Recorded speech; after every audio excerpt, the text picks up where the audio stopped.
Hi there, and welcome to the very first episode of Nobody Knows Mysteries. Thank you so much for subscribing to my channel.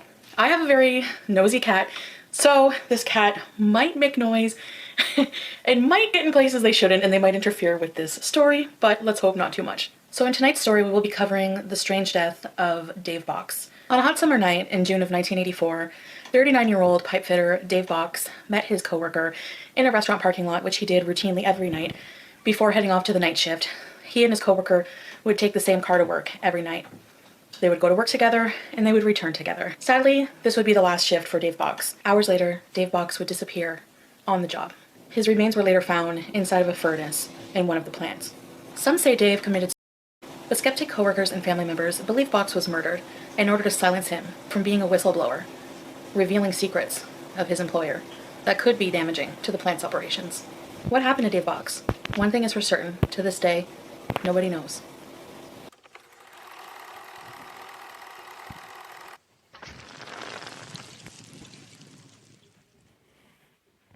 The Fernald Feed Materials Processing Plant, also known as NLO, in Fernald, Ohio, was a small farming town 20 miles northwest of Cincinnati and was owned by the Department of Energy and was in operation from 1953 to 1989. During this time, NLO secretly produced 170,000 metric tons of high-grade uranium for the production of fuel cores for nuclear weapons. In 1984, the plant was shrouded in scandal, as it was discovered that the plant was releasing approximately 200 tons of radioactive smoke into the atmosphere and local water sources, causing environmental damage and health concerns for the residents of the area.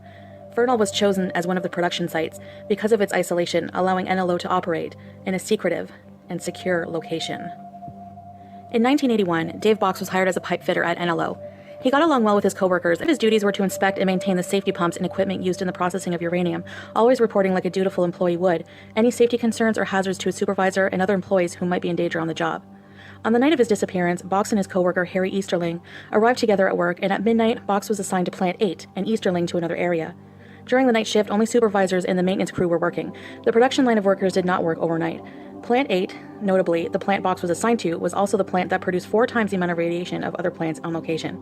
Before heading to his assigned area, Box would leave his keys attached to a lock for one of his lockers in his open toolbox, as he always did. At around 4 a.m., an eyewitness reported that they saw Box and his supervisor talking together in a pickup truck. They seemed to be having a heated discussion, and despite it being the middle of summer, the windows to the truck were rolled all the way up.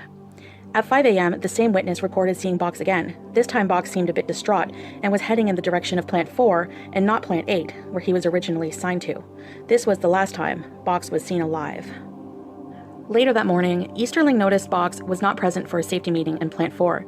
He became increasingly confused when their shift ended and Box was nowhere to be found. His keys were still in the toolbox where he had left them.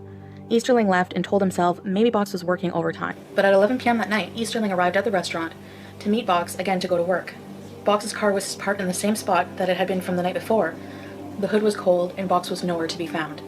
Easterling became very concerned, and when he arrived at work, he alerted security that something wasn't right.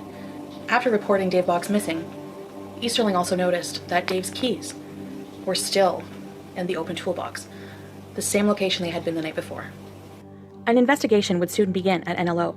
Meanwhile, at 7:30 a.m. on the day of Dave's disappearance, an employee in Plant 6 reported to his supervisor that the casings in the furnace had a strange and sticky residue along with a bizarre odor. The supervisor tried to brush it off as nothing, but the employee was insistent that they investigate the foreign substance. The furnace was shut down, and it took 3 whole days for the materials inside to cool down enough for officials to sift through the contents. In the furnace, investigators found fragments of bone, eyeglass frames, the steel toe of a boot, Dave's walkie-talkie, and a steel wire looped into a 3-sectioned knot. Strangely, Dave's keys were also found in the furnace. However, they were seen by Easterling long after Box's disappearance, in Dave's toolbox. So how did the keys get there? How did Dave Box end up in the furnace? At this point, Dave was declared deceased, but how he died is still a mystery. There seem to be 2 opinions on this. One is that Box committed suicide. Dave had recently become divorced, and because of this, he apparently became depressed and threatened to kill himself at one time.